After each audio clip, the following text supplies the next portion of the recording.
अस्सलामुअलैकुम, मैं हूं अरूज मकसूद और आप देख रहे हैं इस वक्त मेरा YouTube channel learning with Arooj. In our today video we learn about the Takis quick test. This is the simplest and most quickly performed non-parametric test. ये बहुत क्विकली परफॉर्म हो जाता है, इसलिए हम इससे टकी क्विकली टेस्ट कहते हैं।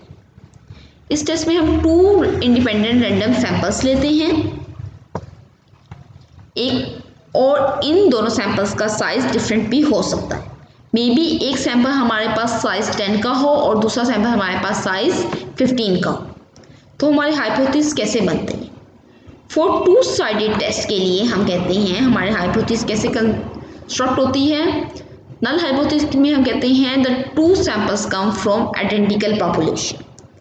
एंड अल्टरनेटिव हाइपोथेसिस में हम कहते हैं इधर the x tend to be larger than y और the y tend to be the larger than x। या तो x y से बड़ा है या y x से बड़ा है। जबकि 1 साइडेड टेस्ट के लिए हमारे पास आपको पता है 2 केस होते हैं। नंबर 1 हम कहते हैं कि x tend to be the larger than y और हम कहते हैं x tend to be the smaller than y।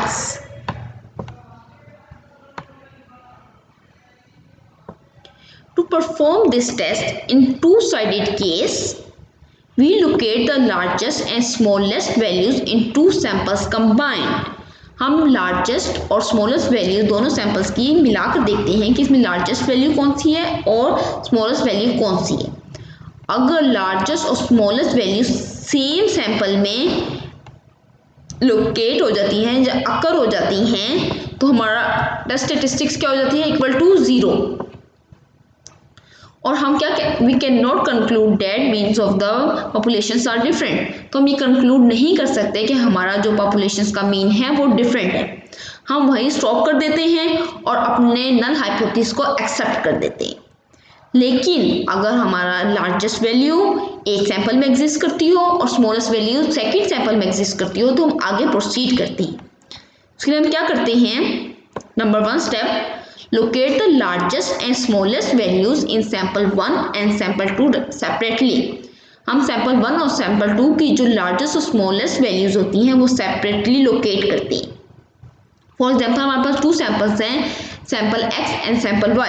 तो sample x की जो largest और smallest values है वो हम अलग separate कर लेंगे और sample y की जो largest और smallest values है वो अलग हम locate कर लेंगे।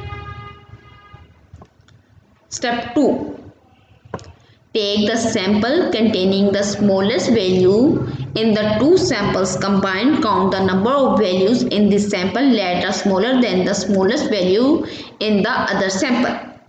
कहते हैं जिस सैंपल से हमें स्मॉलेस्ट वैल्यू हमारी लोकेट हुई होती है हम दूसरे सैंपल की स्मॉलेस्ट वैल्यू से, फॉर एग्जांपल अगर हमारे पास x में एक x सैंपल है और एक y सैंपल है।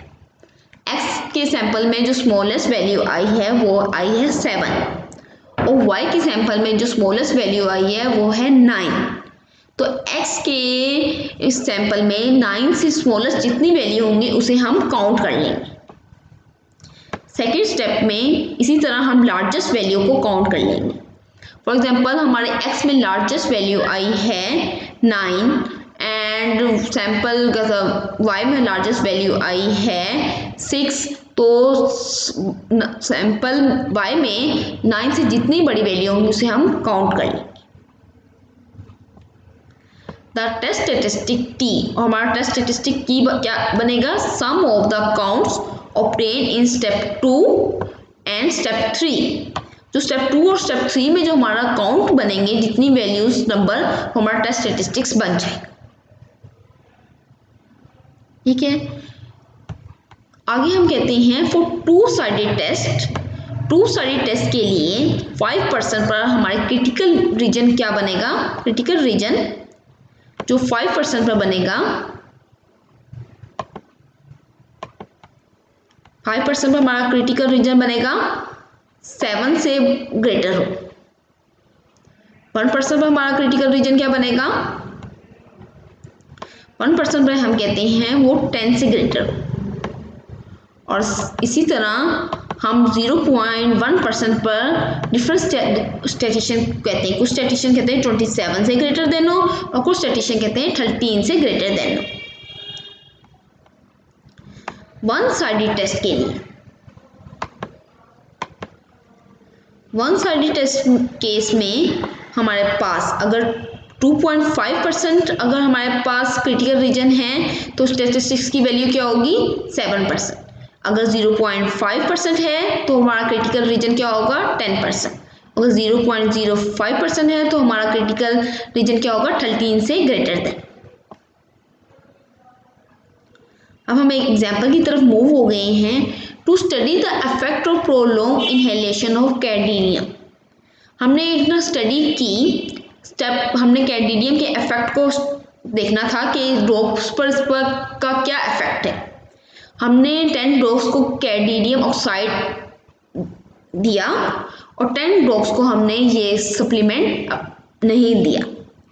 फिर हमने देखा इसके, हमने टेस्ट रिपोर्ट हमने चेक किया कि ड्रॉप्स पर इस सप्लीमेंट का क्या असर होगा। 10 ड्रॉप्स को जो हमने इफेक्ट देखा वो हमने एक्स में रिपोर्ट कर दिया और जिन्हें हमने नहीं दिया था उन्हें हमने वाई में काउंट कर लिया। अब हमने टकी क्विक टेस्ट अप्लाई करना है तो इसका हमने सबसे पहले सॉल्यूशन में हम किस तरह करते हैं कि 2 सैंपल्स पॉपुलेशंस आर आइडेंटिकल, कि इस मेडिसिन का कोई इफेक्ट नहीं है और दोनों पॉपुलेशंस क्या हैं आइडेंटिकल है।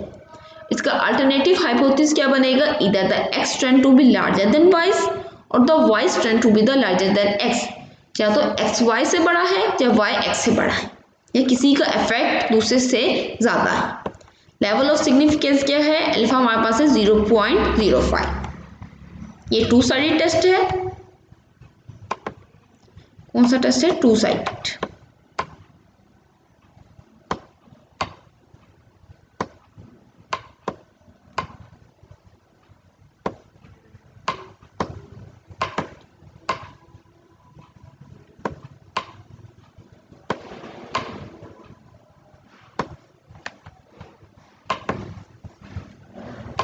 Next, the largest values in the 2 samples combined। हमने लार्जेस्ट वैल्यू जो 2 सैंपल्स में कंबाइन की, एक हमारे पास आ गई 18.0 जो कि थी y की वैल्यू और एक हमारे पास आ गई 14.3 जो थी x की value. Since the 2 extreme values occur in different group, we obtain the value of the test statistic t as follows। हमने देखा कि हमारी जो स्मॉलेस्ट और लार्जेस्ट वैल्यूज़ हैं वो डिफरेंट सैंपल्स में एग्जिस्ट करती हैं, लोकेट करती हैं, तो हमारा टेस्ट स्टैटिस्टिक t 0 के इक्वल नहीं होगा और हम आगे प्रोसीड करेंगे। अब हमारा स्टेप 1 क्या था, हम x दोनों सैंपल्स की लार्जेस्ट और स्मॉलेस्ट वैल्यू को लोकेट करें। x की जो लार्जेस्ट और स्मॉलेस्ट वैल्यूज़ हैं वो है 7.2 और 14.3, जबकि y की हमारे पास जो लार्जेस्ट और स्मॉलेस्ट वैल्यूज क्या थी, लार्जेस्ट वैल्यू थी 18.0 और स्मॉलेस्ट वैल्यू थी 15.5। The smallest values in the 2 samples combined, जो इन दोनों सैंपल्स में सबसे छोटी वैल्यू क्या है 14.3 इज द, और ये किसकी वैल्यू है x की वैल्यू है। और देयर आर 5x वैल्यूज और 5x वैल्यूज हैं जो 15.5 से छोटी हैं, 14.6, 14.6, 14.9, 14.3 and 14.7। The largest value in the 2 samples combined is 18.0 और हमारी जो लार्जेस्ट वैल्यू है वो 18.0 है, इज द x वैल्यू। और ये कौन सी वैल्यू है, ये y वैल्यू थी, सॉरी ये y वैल्यूज थी। देयर आर 3y वैल्यूज और हमारे पास 3y वैल्यूज हैं जो 18.0 से बड़ी हैं। नंबर 1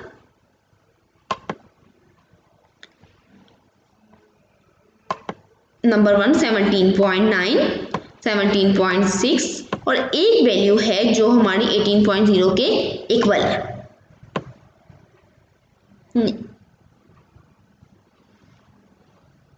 ठीक है,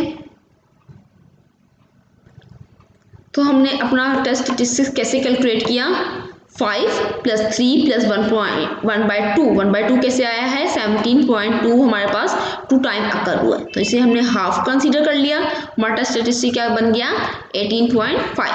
अब हम कंक्लूजन में आते हैं, हमारा 2 स्टडी टेस्ट था, हमारा टेस्ट स्टैटिस्टिक्स जो क्रिटिकल रीजन था वो 7 से बड़ा जैसे छोटा था। So the calculated value t = 8.5, 8.5 है, और हमारा क्रिटिकल रीजन 7 से बड़ा जो उसके इक्वल हो, तो हमारा 8.5 वैल्यू क्रिटिकल रीजन में लाई कर रही है, तो हम क्या कंक्लूड करेंगे कि हम अपने H0 को रिजेक्ट कर देंगे और कहेंगे कि दोनों जो पॉपुलेशंस हैं एट 5% लेवल ऑफ सिग्निफिकेंस पर डिफरेंस हैं। आई होप कि आपको ये लेक्चर समझ आया होगा। इंशाल्लाह मिलेंगे अपनी नेक्स्ट वीडियो में, तब तक के लिए अल्लाह हाफिज़।